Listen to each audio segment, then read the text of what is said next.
안녕하세요. 사랑하는 성도 여러분들, 주님의 이름으로 오늘도 여러분들을 원한합니다. 오늘은 고린도후서 6장 8절부터 10절까지 말씀에 대해 함께 생각해 보도록 하겠습니다. 오늘 구절은 되게 시적이고 너무 유명하고 너무 감동적인 그런 이야기죠. 저도 참 좋아하는 구절인데요. 영광과 욕됨으로 그러했으며 악한 이름과 아름다운 이름으로 그러했느니라. 우리는 속이는 자 같으나 참되고, 여기 나오는 이야기는요, 사실은 예수님의 삶에 대한 묘사이기도 하고 그 주님을 따라가는 제자들의 삶의 모습이기도 합니다. 우리는 속이는 자 같으나 참되다. 속이는 자 같다, 이게 무슨 말일까요? 정말 제자들이 속이고 뭐 그랬다는 것일까요? 그게 아니라 주님께서 말씀을 전하실 때 세상에 많은 사람들이 참된 메시아가 아니다, 거짓말하는 자다, 거짓 선지자다, 예수 그리스도를 비난하고 모욕하고 내가 참된 왕이거든, 네가 진짜 하나님의 아들이든 뛰어내려라, 막 그랬잖아요. 그래서 세상 사람들은 예수님이 하는 말을 믿지 않았습니다. 거짓말이라고 생각했어요. 선동과에 불과하다고 생각했어요. 그러나 거짓이라고 세상은 말했으나 예수님께서 하신 모든 말씀은 참되다, 이 얘기를 하는 거죠. 무명한 자 같으나 유명한 자요. 지금 그 당시만 하더라도 황제의 이름이 제일 유명했겠죠. 뭐 대제사장이 누구고 또 뭐 이 누구고 뭐 이랬겠죠. 유명한 사람들이 있었습니다. 제국 내에서 예수라는 사람은요, 작은 마을 출신으로 그냥 선동 좀 하다가 죽은 사람, 실패한 사람, 이 정도로 여겨졌어요. 하지만 역사가 기록하고 있죠. 역사 이래 예수 그리스도만큼 유명한 자가 또 누가 있습니까? 그 당시에는 무명한 자로 죽었지만 지금은 가장 유명한 자, 그분이 바로 예수님 아니시겠습니까? 주님에 대해 이야기를 하는 것이죠. 죽은 자 같으나 보라, 우리가 살아있고. 예수님 죽으신 것 같았잖아요. 사흘 만에 부활하셨잖아요. 모두가 그가 죽었다라고 슬퍼하고, 그의 어머니 마리아도 슬퍼하고, 제자들도 슬퍼하고, 뿔뿔이 흩어지고 도망가고 엠마오로 가는 제자들 난리 났잖아요. 그가 죽었다고 생각했으나 그분은 죽지 않으셨습니다. 그 얘기를 하고 있습니다. 징계를 받은 자 같으나 죽임을 당하지 아니하고, 십자가에서 달려서 그가 죽었을 때, 창으로 그의 옆구리를 찔렀을 때, 그때 죽었다고 지금 선고가 된 거잖아요. 그런데 죽임을 당하지 아니하셨다. 십자가의 그 고통을, 모진 고통을 당하셨을 때 아마 종교 지도자들은 자기들이 승리했다라고 생각했을 거예요. 예수가 드디어 죽었다라고 생각했을 겁니다. 하지만 그것은 사실이 아니었죠. 근심하는 자 같은 항상 기뻐하고, 겟세마네 동산에서 얼마나 근심하셨습니까? 얼마나 고통스러우셨습니까? 그 마지막 십자가라는 것이 실패인 것처럼 보이지 않았습니까? 하지만 그분은 부활하셨고 모든 자의 소망이 되시고 기쁨의 근원이 되어 주셨다라는 거죠. 가난한 자 같으나 많은 사람을 부유하게 하는 자다. 예수님 평생 목수의 아들로 태어나서 평생 가난한 자를 위해 오셔서 가난하게 일평생을 사셨어요. 가난한 자이셨죠. 근데 세상의 법칙은요, 가난한 사람이 다른 사람을 부유하게 할 수 있습니까? 투자에 실패한 사람이 다른 사람한테 투자 조언하면 듣겠습니까? 너나 잘해 이러지 않겠습니까? 그러니 가난한 사람이 다른 사람을 부유하게 한다는 건 세상적인 질서나 관점에서 본다면 말도 안 되는 얘기입니다. 그런데 우리 주님께서는 가난한 자로 일평생을 사셨지만 모든 사람들을 부유하게 만드는 생명의 근원이요, 참된 하나님 나라의 유업을 이은 분이셨다, 이렇게 선언을 하고 있는 셈인 것이죠. 또 아무것도 없는 자 같으나 모든 것을 가진 자로다. 그러니까 그 당시에 모든 것을 가진 사람은 누구예요? 로마의 황제잖아요. 다 가졌잖아요. 권력도 있어, 대제국이야, 팍스 로마나, 로마가 만든 평화, 그 질서, 역사 이래 그렇게 위대한 제국이 없었다 라고 말할 만큼 정말 대단한 나라였거든요.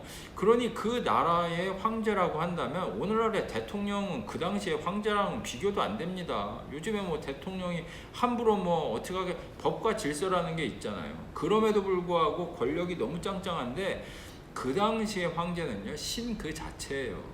무소불위한, 어떻게 보면 신 그 자체 같은 권력과 부와 명예와 그 모든 것들의 정점에 있었던 게 누구냐? 로마 황제거든요.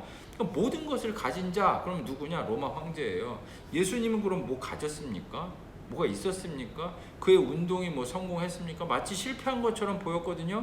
그러나 모든 것을 가진 만왕의 왕이요, 만군의 주가 되신 분이 누구냐? 바로 예수 그리스도라고 우리가 고백하지 않습니까? 바로 주님에 대한 묘사를 쭉 하고 있는 거예요. 근데 그 주를 따라가는 우리들도 마찬가지라는 거죠. 지난 시간에 우리가 살펴본 것처럼 고통과 고난과 실패와 역경과 이런 것들이 우리 앞에 너무 많이 놓여 있을 텐데, 그러니 세상적인 관점에서 본다면 예수를 따르는 사람은 결코 다른 사람들이 우러보러 보는 지위에 있을 수 없다라고 얘기하는 거예요. 황제와 같이 많은 부를 가진 사람, 많은 명예를 가진 사람, 많은 권력을 가진 사람, 예수를 정말 따르는 사람은 그럴 수가 없다는 거예요. 무명한 자라는 거예요. 가난한 자라는 거예요. 유명해서 다른 사람을 유명하게 만드는 거, 본인이 부자라서 다른 사람을 부자로 만드는 거, 거기에 놀라움이 뭐가 있습니까? 뭐 그러면 다 할 수 있는 건데. 근데 세상이 놀라는 이유는 뭐죠? 본인이 가난한데 다른 사람을 부유하게 만들어. 본인이 아무것도 없는 것 같은데 다른 사람에게 없는 거를 갖고 있어. 그러니까 놀라는 거 아니겠습니까?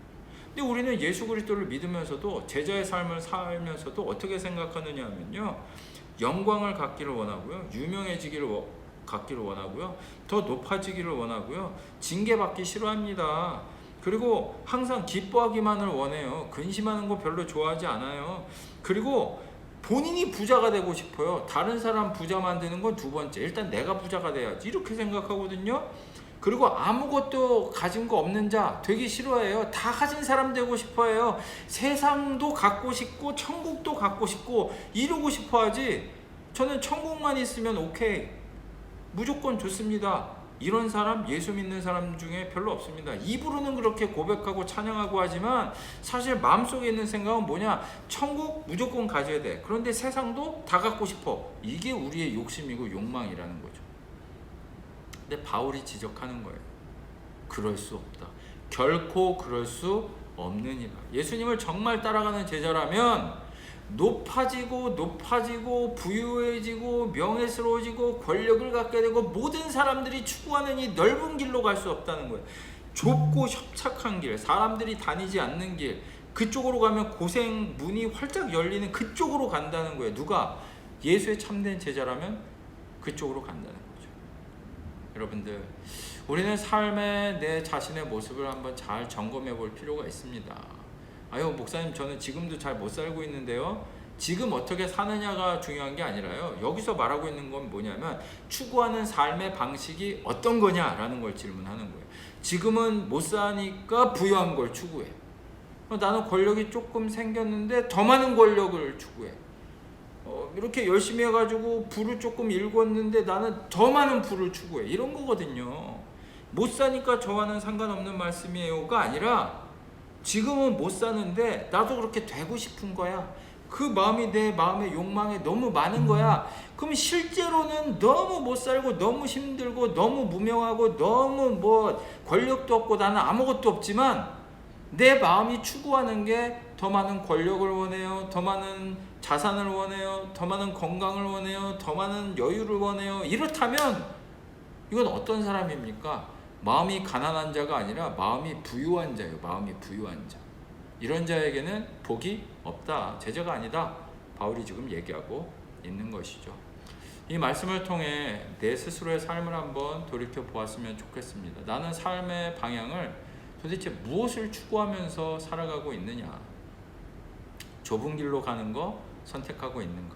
아니면 세상에 많은 사람들이 가고 있는 넓은 길을 선택하며 나는 항상 따라가고 있지 않은가? 곰곰이 생각해 봄으로 말미암아 오늘 이 고즈넉한 저녁 가을에 하나님의 말씀과 함께 묵상하며 고민할 수 있는 저와 사랑하는 모든 성도님들 되시기를 주님의 이름으로 축원드립니다.